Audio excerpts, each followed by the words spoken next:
ሰው ቢጠላችሁ ሰው ቢሸሻችሁ ብታጡ ጓደኛም ቢከዳችሁ ምንም ብትሆኑ ማለዳም ተነስታችሁ ገንዘብ ብታጡ ስራም ብታጡ ቢቸግራችሁ ምንም ነገር ዳኛም ባይፈርድላችሁ ዝም ብላችሁ አንድ ቃል በሉ እግዚአብሔር ከኔ ጋር ነው። አጋንንትን ለማባረር እንደዚህ ለማድረግ አጋንንት ጋር ለመፎካከር አይደለም ክርስቲያን የሆነው። ክርስቲያን የሆነው ክርስቶስን ለመምሰል ነው።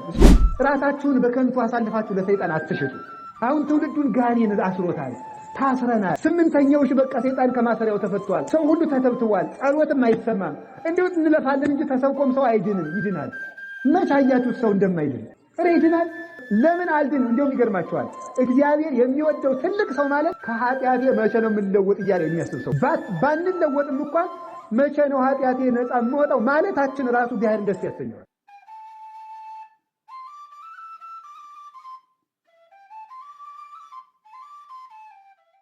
አንድ ሰውዬ ነበር። መንፈስ ቅዱስ በምን ተመስሏል? በመጽሐፍ ቅዱስ በርግብ ተመስሏል። በምን? ርግብ አንድ ጠባይ አላት። ጠባይዋ ምንድነው? ጎጆዋን ቢያፈርሱባት ይቅርታ፣ ጫጩቶቿን ቢገሉባት ጎጆዋን ካላፈረሱባት አትጥለው አትሄድም። የዋህ ነው። ጫጩቶቿ ሙተውም የትገኛለች ጎጆዋ። ጎጆው ከፈረሰ ግን አትኖርም።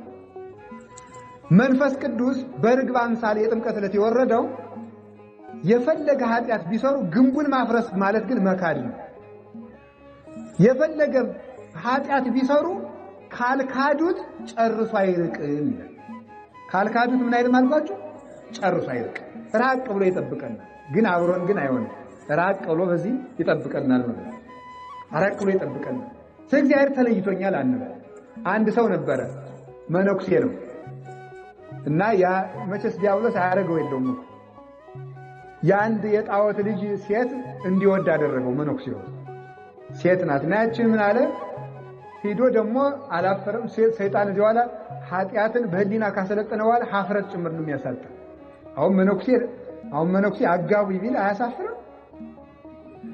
እንደው እኮ ግን ያሳፍራል አይደል? ግን ይሄንን ጭምር ያስረሳል ሰይጣን ተንኮሉ ማለት ወላ ሂዶ ልጅን አጋባኝ አለ። ልጅን አጋባኝ አለው። ቆይ እስቲ ጣዖቱን ልጠይቀው ብሎ አምላክ ልጠይቅ ብሎ አማከረ። በጣዖቱ ላይ ያደረው ሰይጣን ምን አለ? ቆብን ጣልና ልስጥህ በለው አለ። ቆቡን ጣል። ቆቡን ሲጥል መንፈስ ቅዱስ በርግብ አምሳል ወጥቶ ራቅ ብሎ ተቀመጠ። ኋላ በልንጅ ልጅቱን ስጠኝ አለ። አይ ፈጣሪው ጨርሶ ስላልተለየው ቆይ ጥቂት በለው አለ። ምን እንዲህ ነው እንዲከድ ማለት ካልካደ መንፈስ ቅዱስ ራቅ ብሎ ነው የተቀመጠ እንጂ ጥሎት አለ ሃይማኖቱን ስላልካደ ማለት። ኋላ 21 ቀን ጠበቀ፣ አልሰጠውም። ኋላ በ21 ቀኑ ምን አለ መሰላችሁ? ባዛራ አልጥቂት ቆይ በለዋል።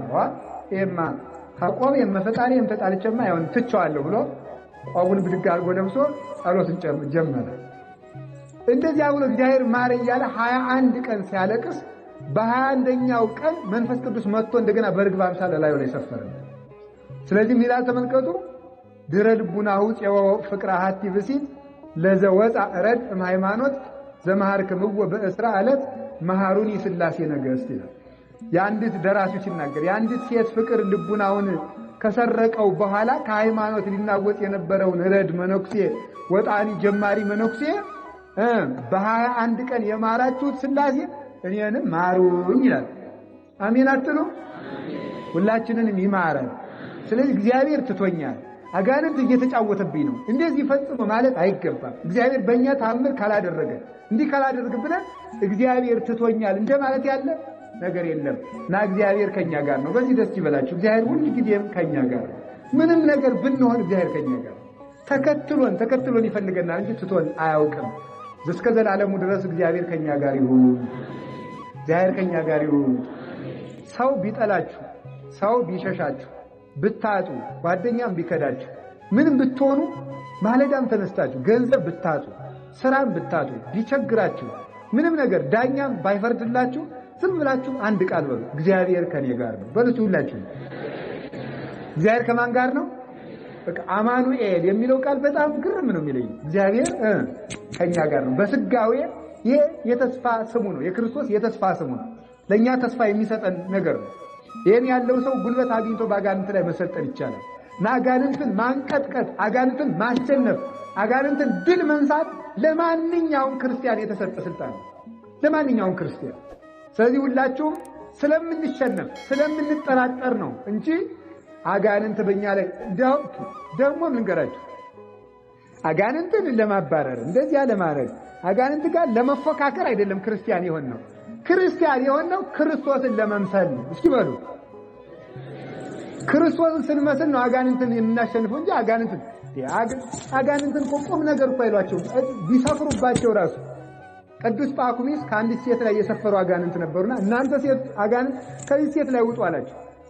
ከሷ ወጥተን ካንተ ላይ እንሰፍራለን አሉ። ሰፈሩ ብቻ እሷን ልቀቋት እንጂ አለ። ሄደው ከሷ ላይ ሰፈሩ። ዋራ መስገድ እነዚህን አጋንንት የሰጠኝ አምላክ ተመስገን እያለ መስገድ እንደው እኮ ግሩም። ሆዱን ይቆርጡታል፣ ራሱን ይፈልጡታል፣ በውጋት ይጎስሙታል፣ ያሰቃዩታል። እላዩ ላይ ሆኖ ተመስገን ጌታዬ፣ አንድ ቀን እንኳን አታማርርም አለ። እኔ አላማርርም ተመስገን፣ እንደው ምን አማርራለሁ ተመስገን ነው እንጂ እናንተ ስጋዬን እየጎሰማችሁልኝ ነው አለ። ኧረ ከዚህ ሰውዬ ጋር አንኖርም፣ እዚህ ሰውዬ ማን ያድራል ብለው ቆዩ ጥቂት አላቸው። አንተ ጋር ማን ይኖራል ብለው ተቃጥለው ጥለውት፣ ምክንያቱም ቢያማርር ነው ይቆዩ ነበር። ስላመሰገኑ ይሄዱ ማለት እና ሰይጣን እንደ ቁም ነገር ቀርቶ አሁን ሰው ባጋንንት ታስሯል። የእግዚአብሔርን ሕዝብ ለምን ነው ሞኝ የምትሆኑት? እናንተ ውድ የእግዚአብሔር ገንዘቦች ናችሁ። ባሪያው በአምሳሉ የፈጠራችሁ በደሙ የገዛችሁ ፍጡራን ናችሁ። ራሳችሁን በከንቱ አሳልፋችሁ ለሰይጣን አትሸጡ።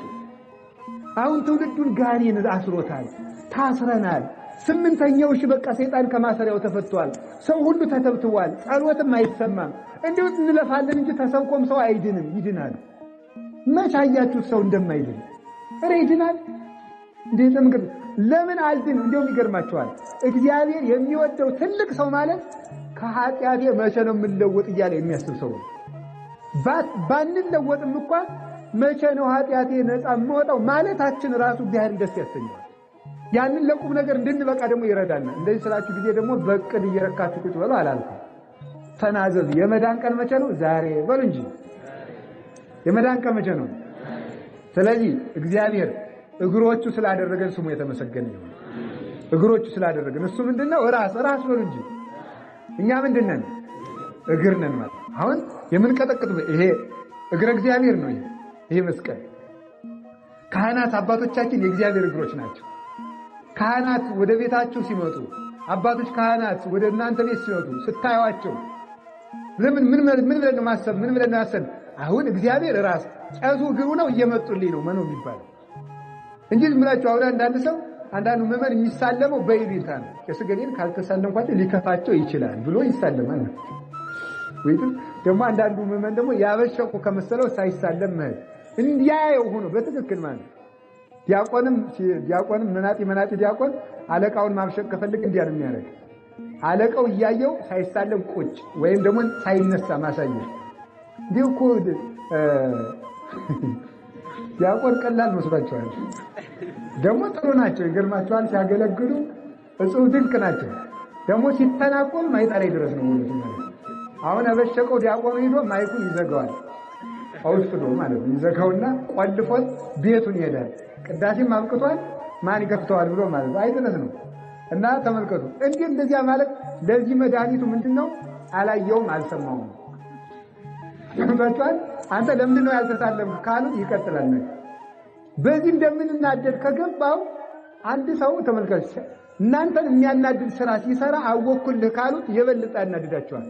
ግን ትርጉም አለመስጠት ነው ለዚያ ሰው ማለት ትርጉም ሳይሰጡ መቅረት ነው። ስለዚህ እያልኳቸው ያለሁት ምንድነው? ለአጋንንት ትርጉም ሊሰጣቸው አይገባም። እና ካህናትን በይሉኝታ መሳለም፣ ስለምታውቁት መሳለም፣ ደስ እንዲለው ብሎ መሳለም ሳይሆን አሁን ይሄንን ስትሳለሙ የክርስቶስን እግር እንደምትሰሙ ማየት። ካህናት ከቤቶቻችሁ ሲመጡ የክርስቶስ እግሮች እንደመጡ ማሰብ። ስለዚህ ምንድነው ያለው? ሄዳችሁ ከደረሳችሁበት ቤት ሰላም ለዚህ ቤት ይሁን በሉ። በገዳም የሚኖሩ መነኮሳት እኮ አንድ ወንበዴ አባ ዳንኤል የሚባል የታወቀ ባይታው የነበረ ቅዱስ እና ወንበዴው ሄደና ምን አደረገ መሰላችሁ?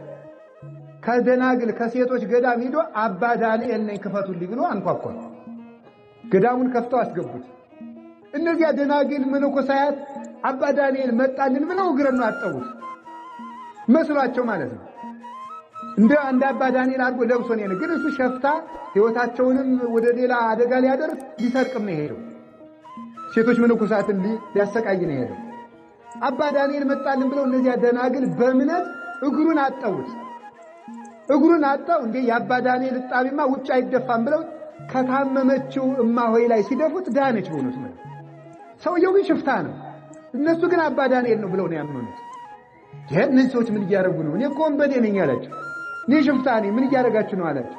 የአባ ዳንኤልን አላልክም እኛ አባ ዳንኤል ስለመሰለ የእሳቸውን እግር እንዳጠብን የቆጠሩ እሱንም አጸጽተው ለምናኔ ያብቅተውታል። በእውነቱ ማለት ካህን ወንበዴ ይሁን ሌባ ልንሆንባችሁ እንችላለን። ስንመጣ ግን እኔ ቤታችሁ አልመጣም። እሺ እንድትጋብዙ ብዬ እየሰበኳችሁ እንዳይመስላችሁ ማለት ነው። አያደርሰኝም ብትሉኝም አልመጣም። አባ ደግሞ ቤት ጥሩ እያለ መሰል ዝክር እንድመስሏችሁ እንዳይሆን ብዬ ነው። ስለዚህ እያልኩ ያለሁት ግን ምን ማለት እምነታችሁ እንዲያድግ አውቆ የሰይጣንን አንድ ተንኮል ንገራችሁ። የሰይጣን ዋና ተንኮሉ ምንድነው? ተስፋ የምናደርጋቸውን አብነት የምናደርጋቸውን ሰዎች ሲያጠፉ እንድናያቸው ያደርጋል። ሲያጠፉ ምን ያህል ለምሳሌ ሁልጊዜ ጠላ የማይጠጣው ሰውዬ አንድ ቀን ተገልግሎ ሰክሮ ቄሱ ሌላ ቀን ፈጠጥቶ የማያውቀው ሰውዬ ይዛል ዝዝ እያለ ታዩታለች። ሰይጣን ደግሞ በሌላ ቀን ለንስሐ ፈልጋችሁ ያላገኛችሁትን ቄሴን የሰከረለት በመንገድ ልታገኙት ያለ ሰካራ እኔ ስደውልለት አይገኝም እዚህ ይንዘባዘባል እንድትሉ ማለት ነው። በሌላ ቀን እንዳትናዘዙ ሰክራችሁ ሰክሬያለሁ ብላችሁ እንዳትና እንደ ራሱ እየሰከረ አይደል እንድንል ማለት ነው። እና የሰይጣንን ተንኮል መረዳት አለብን።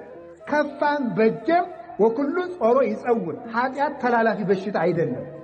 ተስቦ የሚባል ነበር እዚህ በደርግም አላማ ያድግም ደገባ አካባቢ ድሮ ደግሞ ባይለ ስላሴ ነበር መሰል ተስቦ የሚባል እዚያ እንኳን አልደረስኩም።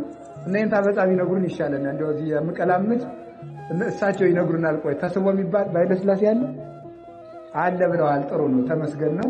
ከውሸት አድነውኛል ማለት ነው። ስለሳቸው በዛ ጊዜም ደርሰዋል ብዬ ነው። ሽማግሌ አጥፋ እግዚአብሔር። ስለዚህ ምን ልላችሁ ፈልጌ ነው፣ ኃጢአት ተስቦ አይደለም ስላችሁ ምን ማለት ነው? ካህኑ ኃጢአተኛ ቢሆን በካህኑ ቡራኬ በኩል የካህኑ ኃጢአት ወደ ሕዝብ አይተላለፍ። ለእናንተ በረከቱ ይደርሳል፣ ለእሱ እርግማኑ ተቋጥሮ ይቀርለታል። ኋላ በሲኦል ወጣና ላይ አርግብን ግን እሺ ለኛም ጸልዩልን። በዚያ ስላላችሁ የታባቱ መንጋቄ እሱ ሰዓቱን ይገባል እየተሳልምኩ ጸድቃለሁ ማለትም ደግሞ አይደለም። ለኛ መጸለይ ነው። ተጋግዘን መጽደቅ ነው ያለብን።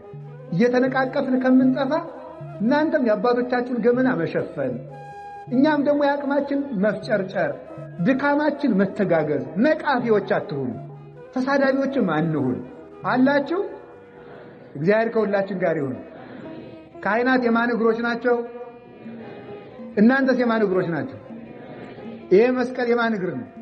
አሁን መስቀሉን ስትስሙ የማንን እግር እንደሳማችሁ ተምትቆዙ የዚያን ያህል አምናችሁ ነው መሳለም። ጳጳሱ የያዙት መስቀል ሊሆን ይችላል፣ ፓትርያርኩ የያዙት ሊሆን ይችላል፣ መርጌታም የያዙት ሊሆን ይችላል፣ ቆሞሱም የያዙት ሊሆን ይችላል። ገጠር ደግሞ እንደው በቡታንታው እየጎለጎለ ያለው ቄስ የያዘው መስቀል ሊሆን ይችላል። አንድ ነው በቃ። ያንን ስትስሙ የክርስቶስን በቀር እንደው በቃ እንደዚህ እንደኔ ክብስብስብስ ያለ ካባ ለብሶ እንደዚህ ያሉትን ስትሳለሙ ትልቅ በረከት። እንደው ደግሞ ጤፉ ሀገራቸው ላይ በጭቃው ላይ የበቀለባቸው ቄስ አይናት የማምላክን የገጠር ቄስ እኮ ነው አርጎ ደስ የሚለኝ ያሳኝ። የገጠር ቄስ እኔም የገጠር ልጅ አይደለም። ሲያርም ቆይቶ ሲጎለጉል ቆይቶ ሲቀድስ ዕጣኑ ገና ከሩቅ ነው የሚሸት። ቤተክርስቲያኑ 7 ቀን ሳይታጠብ ሰርቶ ይሸታል። ለምን ነው ዝም ብሎ መሰላችሁ? ደግ ነው በእውነቱ የገጠር ቄስ ማለት በደግ እንዲያው ቢጠጣ ቢበላ ዝም ብሎ በቃ እንደዚያ። የከተማው ተንኮለኛ ነው ግን አላልኩም። እናንተ እኮ ነገረኛ ናችሁ ልታጣሉ ነው ማለት ነው። ስለዚህ እየተነጋገርን ያለ ነው ምንድነው? በየዋህነት ሁሉን ስለሚያደርጉት ነው፣ ሁሉንም በደግነት ስለሚያደርጉት እና ያንንም ስንሳለም የክርስቶስን እግር እየሳምኩ ነው። ሱቅ ላይ እምነት ነው። አያችሁ፣ ይሄ መስቀል ሱቅ ላይ ከሚሸጠው መስቀል የሚለየው በካህኑ እጅ በመዋሉ የተነሳ የክርስቶስን እግር እየሳምኩ ነው ብለን በሚቆጥረው በህሊናችን ልልና ነው የሚወሰነው እንጂ ይሄን እኮ ሱቅ ላይም ገዝታችሁ ቤታችሁ መስቀል ትችላላችሁ። አንድ የመስቀል እኮ ሱቅ ላይ አለ። መስቀሉ ረድኤቱን የሚያሳድርባችሁ በእናንተ የእምነት መጠን ነው። በዚያ ከሆነ በቃ ይሄንን መስቀል አሁን ቆይ ልንገራችሁ። እስኪ አንድ ጥያቄ ዛሬ መድኃኔዓለምን ብታገኙት ልክ እንደዚያ እንዴው የጨርቁን ጫፍ ብዳስ ድናለሁ እንዳለች ወይም ደግሞ በንባዋ እግሩን አጥፋ በፀጉሯ እግሩን በሙሉ መዝምዛ ይቅርታ እንዳገኘችው ዛሬ ምንም ክርስቶስን እግሩን አግኝቼ እንባዬን እግሩ ላይ አፍስሼ በፀጉሬ ደግሞ እግሩን አብሼ እንዴው ዛሬ ቤቴን ብመለስ ደስ ይለኛል የምትሉ እጃችሁን አውጡ በሉ እንጂ አትፈልጉም? አሁን ክርስቶስን አግኝታችሁ ዛሬ እግሩን ላይ እንዴው እግሩን ሳም አድርጋችሁ ብትሄዱ ደስ አይላችሁ? በቃ እንግዲህ የክርስቶስ እግር ይሄ ነው። የክርስቶስ እግር ይሄ ነው። ይሄንን ካሰባችሁ እምነት ማለት ይሄ ነው። አሁን ለወደፊቱ መስቀል ስትሳለሙ ካህናትን ስታገኙ እንደዚህ ቆጠሩት። እግዚአብሔርም እንደ እምነታችን ይሄንን በረከት ያድለን። በእግሮች ዓለም አሁን ልብ በሉ ለጊዜው ያነስን ይመስላል፣ የተሸነፍን ይመስላል። መጨረሻ ላይ ዓለም ድል የሚነሳው በክርስቶስ እግር ነው። ዛሬ የሰይጣን እግር ሰፍቷል። በፖለቲካውም በዘርም በምንም እያለ እየተስፋፋ ነው። የሰይጣን እግር እርምጃው ሰፍቷል። ግዛቱ ተስፋፍቶለታል። የጋኔን ግን መጨረሻ ላይ የክርስቶስ እግሮች ያሸንፋሉ። እናንተ ግን የሰይጣን እግር አትሁኑ።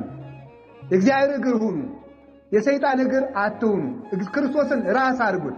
በክርስቶስ አስቡ። በክርስቶስ አስቡ። አንዳንዶቻችሁ በምንድን ነው የምታስቡ? እሺ በምን ነው የምታስቡ?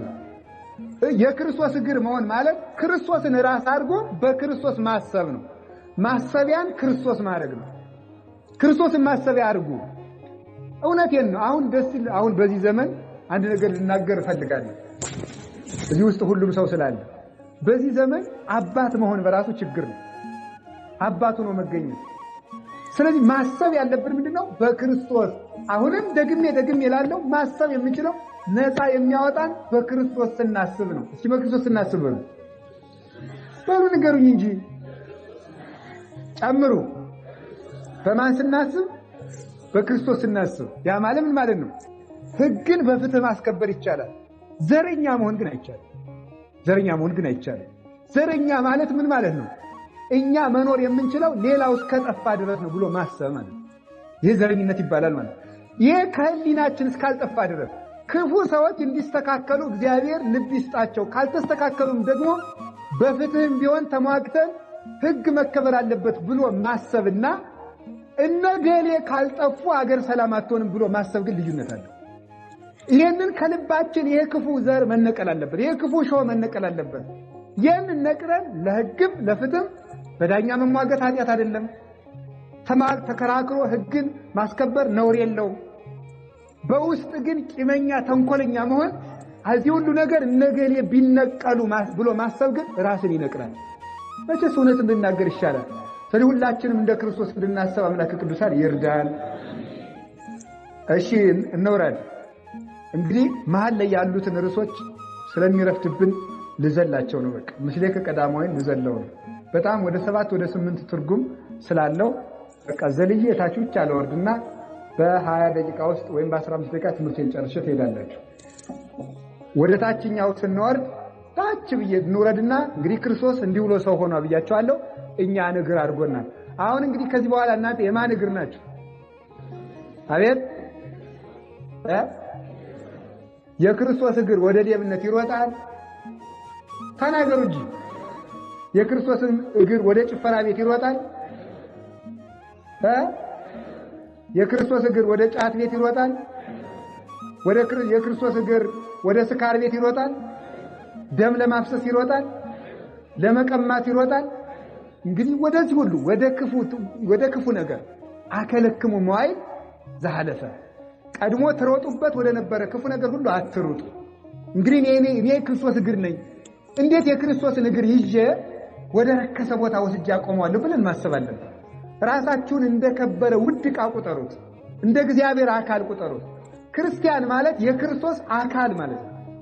የክርስቶስ ሕዋስ ማለት የክርስቶስ አካል የክርስቶስ ሕዋስ መሆን ማለት ነው። ያንን አካል የክርስቶስን አካል ወስዳችሁ የኃጢአት መሳሪያ ታደርጉት ነው። እጆቻችን የክርስቶስ እጆች ናቸው። ዓይኖቻችን የክርስቶስ ዓይኖች ናቸው። አካላችን የክርስቶስ አካል ነው። ለዚህ አካል ደም ተከፍሎበታል። ማንም የራሱ አይደለም። በደም የተገዛ አካል ይዘን ነው ወስደን የኃጢአት መሳሪያ የምናደርገው ማለት ነው። ይህንን ማሰብ ነው የክርስቶስ እግር ማለት። ክርስቶስ ለሰላም የተመላለሱ እግሮች ነው ያሉት። እኛም ለሰላም የሚመላለሱ እግሮች ሊኖሩን ይገባል። የክርስቶስ እግር በጽድቅ ተከሰው በዳኛ ፊት የቆሙ እግሮች ነው ያሉት። በኃጢአት የሚከሰሱ እግሮች የሉትም። ያም በኃጢአት ተከሰን የምንቆም መሆን የለብንም። ከተከሰስ መከሰሻችን መልካምነት ይሁን። መልካምነት ያስከስሰን፣ ክርስቲያንነት ያስከስሰን፣ ደግነት ያስከስሰን። አዎ ያስከስሰን ይችላል። ያ ደግሞ ወጽድቅኒ ታግዕዘክሙ፣ ሰው ኃጢአት ሳያስከስሰው ጽድቅ ካስከሰሰው ጽድቅ ደግሞ ነፃ ታወጣዋለች። ወጽድቅኒ ታግዕዘክሙ፣ እውነት ነፃ ታወጣችኋለች። ስለዚህ እውነት ነፃ ታወጣችኋለች። እስኪ በሉ እውነት በሉ። እሺ እውነት ነፃ ያወጣናል። እውነተኛ መሆን ይገባናል። እግሮቻችን ቤተክርስቲያን ውስጥ መዋል አለባቸው፣ መገኘት አለባቸው። ሐሳር ወቅጥቃጤ ውስጥ ተፍኖቶም በሊ እገሪሆሙ ለከይ ወደም፣ እግሮቻቸው ደም ለማፍሰስ ፈጣኖች ናቸው፣ መንገዳቸው ጎጻጉጽ ነው ያለ ሰንከልካላና የተንኮል የተደበቀ ምክር ዘያረስ ወያረስ ምክረ መካሪያን፣ የመካሪዎችን ምክር ምን ይላል? ጠቢብ ውእቱ ዘያረስ ምክረ መካሪያን። ኤጲፋንዮስ በቅዳሴ ሲናገር የመካሪዎችን ምክር የሚያስረሳ እግዚአብሔር ነው። ተባ ውእቱ ዘያደቅቅ መዝራዕተ ኃጥአን፣ የኃጢአተኞችን ክንድ የሚሰባብር እሱ ኃያል ብርቱ ነው እግዚአብሔር። ዘመን ይገላበጥ ይሆናል፣ ጊዜ ይዘገይ ይሆናል እንጂ ማናችሁም ተደብቃችሁ ለሰው ተንኮል የመከራችሁት፣ በስልጣንም ውስጥ ሁኑ በሀብትም ውስጥ ሁኑ ተደብቃችሁ ለሰው ጥፋት የመከራችሁት ነገር ነገ እናንተን አጥምዶ እንደሚጠላችሁ እናውቀዋለን። ይህ ይታወቃል። በእንደዚህ ያለ በክፉ ሰዎች ክፉ ምክር ግን ለኃጢአተኞች መቅሰፍት ይሆንባቸዋል፣ ደጋጎች ደግሞ ሰማዕትነት ይቀበሉበታል። ስለዚህ ወገኖች ይህ ዘመን ክፉ ሰዎች ተደብቀው ክፉ የሚመክሩበት ዘመን ሆኗል። በክፉ ምክራቸው ሰማዕትነት ወይ ተጠብቀን ከመልካም ዘመን የምንደርስበት እግዚአብሔር ጠብቆት ምክራቸው ተሽሮ፣ ወይ ደግሞ ምን እናደርጋለን አላችሁ? ወይ ደግሞ የምንሞትም ከሆነ ሰማዕትነት እንዲሆንልን ሞቱ ከንቱ ሞት እንዳይሆንብን ማለት ነው። ይህ እንዳይሆን ልበ ወበልብ ይትናገሩ፣ የልባቸውን በልብ አድርገው ሰላም ያወራሉ፣ ስለ ሰላም ይናገራሉ። ይሴረውን እግዚአብሔር ለከናፍረ ይሉት፣ እግዚአብሔር የሽንገላ አንደበቶችን ይነቅላቸዋል። ህምዛሩ የምርታይ ተከናፍሪ ሆሙ አይደል ያለ የእባብ መርዝ ከልቡናቸው የዲያብሎስ ተንኮል ይዘው ሰላምን ብቻ እየተናገሩ የሚያጠፉ ሰዎች እነዚህን ከንፈሮች እግዚአብሔር ይነቅላቸዋል። የሚቀረው ጊዜ ብቻ ነው። ለዚህ ሁሉ የሚያስፈልገን የእግዚአብሔር አካል መሆን ነው። በዚህ ጊዜ የተንኮለኛ ሰዎች አካል አትሁኑ፣ የክፉ መካሪዎች አካል አትሁኑ። የእግዚአብሔር አካል የሆነ ሰው በዚህ ዘመን ይሻገራል። የእግዚአብሔር አካል በሉ እንጂ ምን አላችሁ? የእግዚአብሔር አካል። የእግዚአብሔር አካል የሆነ ሰው ራሱም እንዲኖር ሕግን ፍትህን ተከትሎ ይሄዳል፣ ሌሎችም እንዲኖሩ ደግሞ ይፈቅዳል። የእግዚአብሔር የሆነ ሰው ማንኛውም ሰው በምድር ላይ እንዲኖር ይፈቅዳል። እግዚአብሔር በምድር ላይ ሰይጣን እንዲኖር አልፈቀደለትም? ንገሩኝ እንጂ። አዎ ሰይጣን እንዲኖር በተፈቀደለት ምድር ላይ ሌላ ሰው እንዳይኖር አንፈቅድም አንልም። ብንል እንኳን ሰይጣን እንሆናለን ማለት ነው። ስለዚህ ከእንዲህ ያለ ጥበብ ነፃ ያወጣን እግዚአብሔር። እኛን እግር አድርጎ እሱ ራስ ሆነ። ስለዚህ ምን አለ? ወበይንተዝ ምን አለ? ይትሊአል ርዕስ፣ ራስ ስለዚህ ነገር ከፍ ይላል አለ። ራስ ስለዚህ ነገር ከፍ ይላል የተባለ ማን ነው? ራስ ክርስቶስ ነው። እሙይዝ ሰትዩ በውስተ ፍኖት፣ በመንገድ ላይ ከፈሳሹ ጠጡ ማለት ክርስቶስ በመንገድ ላይ ካደረገው ጉዞ እሙይዝ እስራኤል የሆኑ እንደሆነ ከጽኑ አለት ከንሙፅ አለት ውሃ ፈልቆላቸው ጠጡ ማለት ነው። እኛ ደግሞ በማየገቦ ከጎኑ በፈሰሰ ውሃ ተጠመቅ፣ ከጎኑ የፈሰሰውን ደም ጠጥተን ረካን ማለት ነው። እሙይዝ ሰትዩ እንደዚህ አድርገው ጠጡ። አንድም ሀብተ መንፈስ ቅዱስን በቤተ ክርስቲያን ተቀበሉ። የጸጋ ጥም ተቆረጠላቸው ለክርስቲያኖች። ወበይንተዝ ይትሊአል ርዕስ፣ ራስ ክርስቶስ እግሮቹ ክርስቲያኖች ተጠምተው የነበሩ ደሙን ጠጥተው እንዲረኩ፣ ጎስቁለው የነበሩ በማየገቦ ከጎኑ በፈሰሰ ውሃ ታጥበው በደሙ ታጥበው እንዲቀደሱ፣ ሀብተ መንፈስ ቅዱስን ተራቅተው የነበሩ እንዲለብሱ እና ሀብተ መንፈስ ቅዱስን ተቀብለው የደረቁ ተክል የነበሩት እንዲለመልሙ ይትሊአል ርዕስ ስለዚህ ክርስቶስ ከፍ ብሎ ተሰቀለ ማለት ነው። ይህንን ሊሰጠን እሱ ከፍ ብሎ ተሰቀለ። ክርስቶስ የተሰቀለው እኛን እግር ለማድረግ ነው። ከፍ ብሎ ወደ ላይ የተሰቀለው ራስ ከፍ ሲል እግር እንደሚከተለው እሱ ወደ መስቀል ሲወጣ እኛን ወደ መንግሥተ ሰማያት ከፍ አደረገን። ወበእንተዚህ ይትሊዓል ርእስ ራስ እምከመተለ አልኩ እስብ ኩሎ ሀብዬ ራስን ወደ ላይ ስትስቡት እግር እንደሚከተለው ክርስቶስን በመስቀል ወደ ላይ ሲስቡት እሱ ደግሞ እኛን ወደ ሰማይ ሳበን። እኛን ለመሳብ እምከመተለ አልኩ አነ እስብ ኩሎ ሀብዬ እኔ ከፍ ብዬ ተሰቅዬ እናንተን እስባችኋለሁ ብሏል። እሱ የተሰቀለው እኛን ለመሳብ ነው። ሰማያዊ ሊያደርገን ነው። ከእንስሳነት አውጥቶ ሰው ከሰውነት በላይ መልአክ ከመልአክም በላይ ደግሞ እሱን እንድንመስል ሊያደርገን ክርስቶስ ከፍ ብሎ ተሰቀለ። ክርስቶስ ከፍ ብሎ ሲሰቀል ሰዎች ውርደታቸው ተወግዶለታል። ሰዎች እስከምን ድረስ ዝቅ ብሎ ነበረ? እስከ አሳነት ወርደው ነበር አለ ዮሐንስ አፈወርቅ። አሳ ባህር ላይ እየዋኘ ግን የፈለገ ቢዋኝ ድምፁ አይሰማም።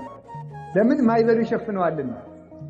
በክርስቶስ ከሚመጣ በነበረው ዘመን እኛ እንጸልይ ነበረ፣ እንሰግድ ነበረ፣ እንጾም ነበረ። እና አብርሃም እና ይስሐቅ እና ያዕቆብ ነቢያት ሁሉ ደማቸውን እስከ ማፍሰስ ደርሰው ጸልየዋል። ጸሎታቸው ግን አይሰማም። ባህሩ ጋርዶት ማለት የኃጢአት ባህር የመርገም ባህር ጋርዶባቸው ነበረ። አሁን ግን ክርስቶስ ከአሳ ይልቅ አይሻል የነበረን ሰው እስከ የት ድረስ ከፍ እንዳደረገው ተመልከት። አየራት አልበቁትም፣ ጠፈር አልበቃውም፣ ደመና አልበቃውም፣ ገነት አልበቃውም፣ እስከ ሰማየ ሰማያት ከፍ አደረገው እንጂ ይላል። ሰውን እስከዚህ ድረስ ከፍ ለማድረግ እሱ ከፍ ብሎ ተሰቀለ። አንድም ይሄ አየራቱ ይሄ ለጣዖት በሚቀርበው ጢስ አሁን ኢትዮጵያ ውስጥ ጣዖት አባይ ባሙ እያስገበረ አባይ ራሱ ይታዘባቸዋል። አባይ እኮ ከገነት የሚፈስ ወንዝ ነው። ከገነት የሚፈሰውን ወንዝ ዶሮ ረዱልኝ ብሏቸዋል፣ በግረዱ ብሏል።